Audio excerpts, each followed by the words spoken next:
ఇంతకుముందు మన వాళ్ళు చెప్పినట్టు ప్రజా ప్రయోజనాలు కాకుండా తమ పార్టీ ప్రయోజనాలు, ఆ పార్టీ మళ్ళీ ఎన్నికల్లో గెలవాలనేది తప్ప ప్రజలకు కట్టించిన ఇల్లు కానీ ఇంతకుముందే చెప్తున్నారు. ఇక్కడ దగ్గర ఐటీఐ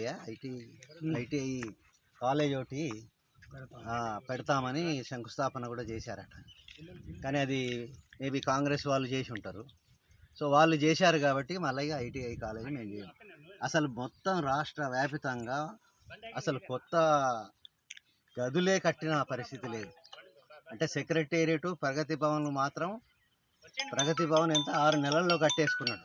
కానీ పాఠశాలల్లో ఉండే గదుల నిర్మాణం కానీ, ఒక కొత్త పాఠశాల కానీ ఇంతవరకు కట్టలేదు. కాలేజీలు కూలిపోతున్నాయి, యూనివర్సిటీలు ప్రైవేటు పరం చేస్తున్నారు. ఆశ్చర్యకరమైన విషయం ఏంటంటే ప్రైవేటు యూనివర్సిటీలు తమ పార్టీ నాయకులకు, మంత్రులకు ఇవ్వడం ఇంతకన్నా దుర్మార్గం లేదు.